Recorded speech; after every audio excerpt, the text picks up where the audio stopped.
delighted to have Lewis this evening at this Tag Heuer private function.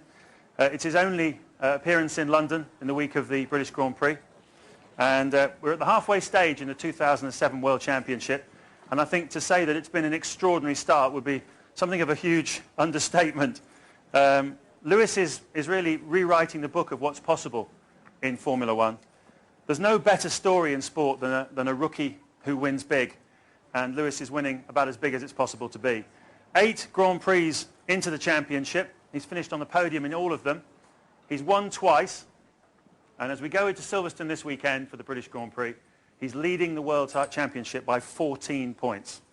It is quite simply the most brilliant start to a career that the sport has ever seen.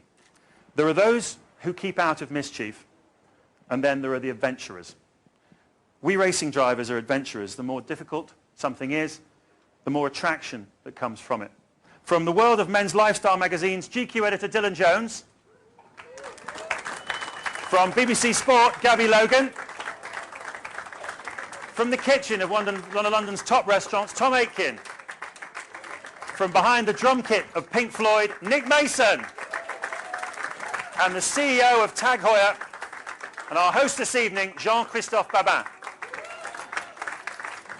Well, he's the fastest man in the world, but he's the worst through traffic in London. Let's get him on stage. He's leading the World Championship, Lewis Hamilton.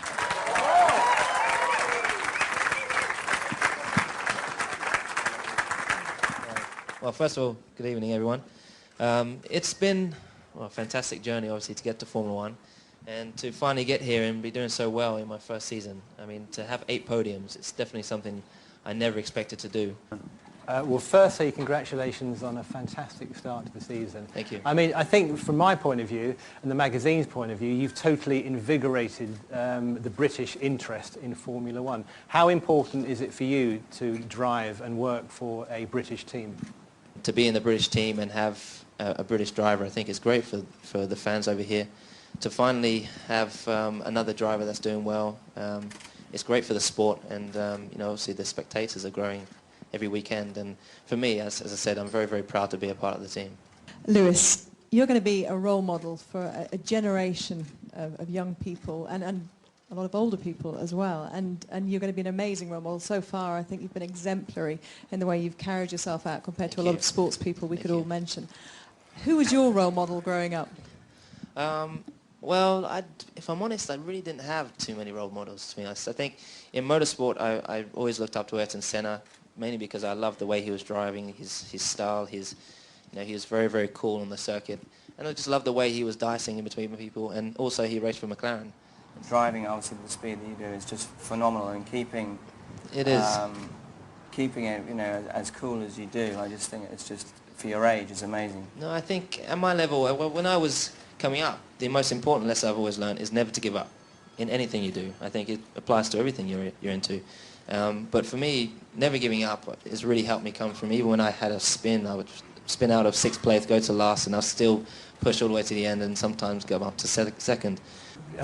Gabby touched on this, but how interested you were in the history of the sport, and perhaps there's a period that particularly interests you if you couldn't have been racing now. Definitely. I mean, I've always wanted to race in the stage when, in the early 90s, when, you know, there's Nigel Mansell, there's Ayrton Senna. I thought those were the best years because I thought the cars were the greatest then, you know, with the wide tyres, you know, not so much downforce, and there was a lot of overtaking then. Because when now we rely so much on downforce, it's a lot harder to overtake.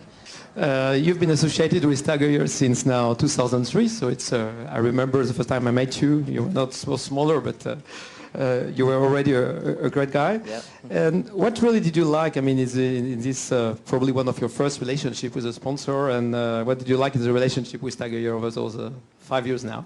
Yes, well, thank you. It has been a great partnership, and to be associated with Tag Heuer has been great. You know, the family, you feel very much involved in the family, and I love being a part of the, you know, you give me the opportunity to be involved in product ideas and development, and, you know, I love watches. I'm collecting them day by day, and I heard that you're going to give me some more this week, today, so I'm very, very happy about it. And you're wearing always this orange Formula One chronograph. Is there something special to your liking on that chronograph?